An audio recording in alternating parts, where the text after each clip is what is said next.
2027, coalition of hunger, not rescue. 2027, coalition of hunger, not rescue. Wike blast to be ATIKU, Egbetokun, other ADC leaders. Wike blast to be ATIKU, Egbetokun, other ADC, I should say, leaders. The writers accuses coalition leaders of selfish politics, failed leadership legacies. Says Peter Obi's time has passed.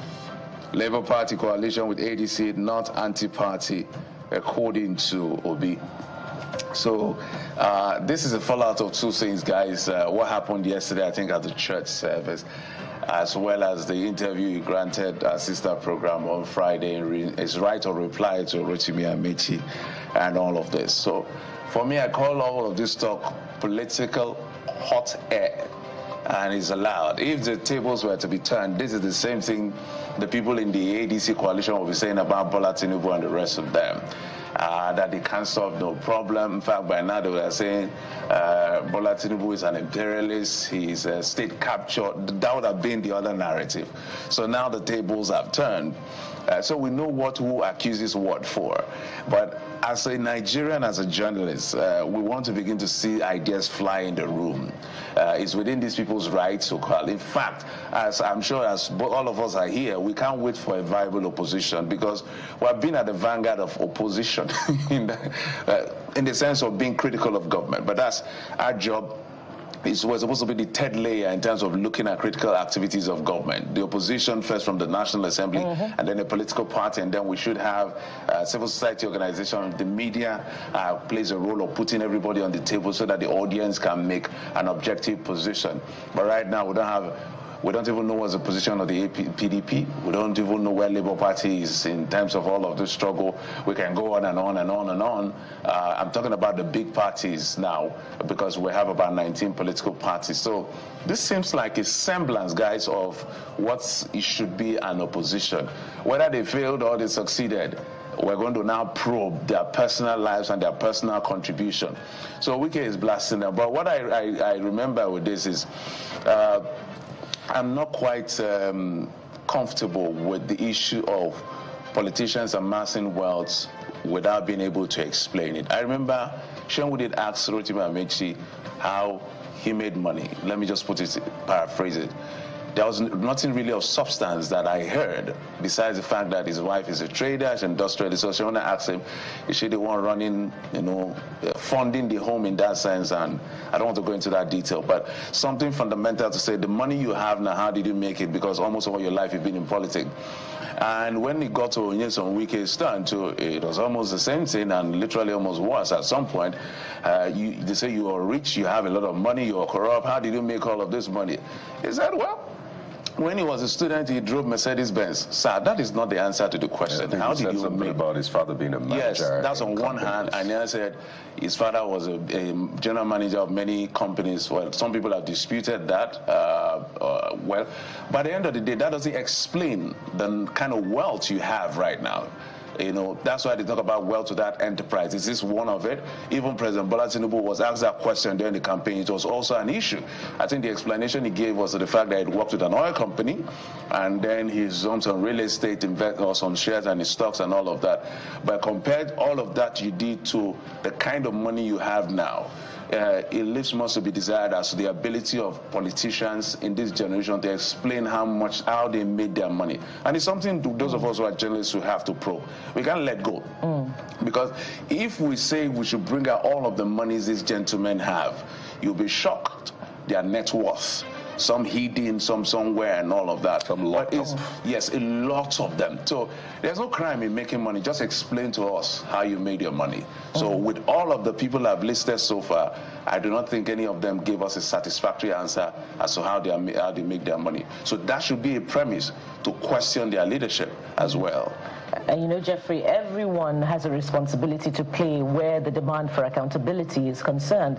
And perhaps the opposition has a lot to learn beyond running the race to occupy the top office in 2027, providing opposition, credible opposition, in fact, critical opposition. I recall the days when the APC was in the opposition. They put the feet of the ruling party to fire through statements, through very critical questions on policy approaches of governance, and in fact the role of public officers in their specific offices, and that also put the ruling party on their toes. Perhaps that's what we're going to be seeing in the coming days, now that the table has turned, as Jeffrey has indeed observed, such that we'll now begin to see more accountability, more prudent expenditure of resources to the areas where they need it. But let's look more at other papers this morning and see what they're saying. Let's go to the New Telegraph. The New Telegraph focuses rather on security and takes a departure from the coalition subject. Killings. TINUBU orders military to confront terrorists, bandits, and there are a few insights into where and what is happening here. Reaffirms commitment to armed forces welfare, operational capacity. Lawyers seek scrapping of security votes, say not backed by law. You'll find details on pages 4, pages 14 and 16. That's the inside pages of the Nigerian New Telegraph. Of course, I believe this is coming on the back of Nigerian Army Day celebration. July the 6th of every year is when the Nigerian Armed Forces celebrates the establishment of the force. And of course, we must also use this opportunity to commend the armed forces for the incredible work that they do in order to ensure that all Nigerians keep their eyes open, particularly at this point in time when there are battles on many fronts in Nigeria, many critical areas, regions, northeast, northwest, north central, and the job of work that the armed forces are doing to ensure that Nigerians remain protected and defend the territorial integrities, regardless the territorial integrity of the country, regardless of the challenges that they are currently going through. We see you and we commend you for your work. That's it for the Nigerian the News Telegraph this morning. Kari, you have others. Oh, yes. From the New Telegraph, let's head over to what the Guardian has to say this morning. And the Guardian is talking business, really, particularly the oil sector. You see, oil theft eases despite $25.7 billion losses in 23 years as operators turn to barges. And you see the trend of crude oil losses per barrels now. 2023, 24, 25 has been at about 11 million barrels. That's what you see, the trend reducing to prior to or before that. In 2022 we had 57. In 2021 we had 102 million barrels. So it's been reduced according to this report, but then you see the $25.7 billion losses in 23 years. So are we going to recover that? Is that water under the bridge, or crude oil under the bridge in that sense? Page 6 has more details for you on that big story. But it looks like there may be tension brewing. In case you've been asking, where has the NLC been? The NLC president, has he been quiet? It's been a while you heard from him. Well, there's a story on the front page says that NLC warns against removal of labor issues from exclusive legislative list. Whew. Or is that going to be a deal breaker with the constitutional review? If it's being removed, or if the proposal is to remove it from the exclusive, it's going to the concurrent. So does that mean that the federal government, wouldn't have powers? States can decide in that sense. Well, it's page 4, and it's going to be a whole debate, definitely, for the constitutional amendment. And it's going to have huge consequences, Kadi, for the negotiations of the 5-yearly review of the minimum wage. And I believe that, the NLC at the national level is the only body that has the spine to challenge that, because state chapters of the Congress and other, labor affiliates are at the chokehold of the executives at the subnationals. I doubt that they can bring to bear any strength, to contest this at the state level. Maybe they can hide under the, apron strings of the national, but even the national has had its fair share of challenges in recent times when it comes to, taking on the national government on labor matters. But let's move on to other papers now. Jeffrey, you have the next one. Let's go to, I think, the Vanguard newspaper. Let's head to the Vanguard newspaper. ADC begins takeover of PDP structures in northern states. This is interesting, guys. Okay. ADC begins takeover of PDP structures in northern states. PDP calls defection to APC good riddance. I'm loyal to APC. Zulum dismisses defection rumor. Why OB is still committed to LP, according to his source. ATIKU, El-Rufai, OB's coalition is a fraud. APC spokesperson, that's APC scribe. Felix Moka. FG's reforms were mere optics rather, not solutions, according to ADC. You failed as Interior Minister. Wike tackles Aregbesola. I'm still in LP. Peter Obi. So page 5 of the Vanguard newspaper is where you see all of this back and forth as to what the Vanguard newspaper is saying. The first test of the popularity of the ADC is who they will be backing as far as the Anambra. Maybe we can overlook the Anambra election. Maybe the next set of elections. I think they should just, this is free advice. Just let the Anambra election slide. Let's see. Maybe the Anambra election is quite early. So, Osun and other elections are the real test, because let me sound like Nyesom Wike on this one. The way Nyesom Wike assesses, what do you call it? Your mastery, your dominance, your power in terms of your ability to control structure is how many local government did you win?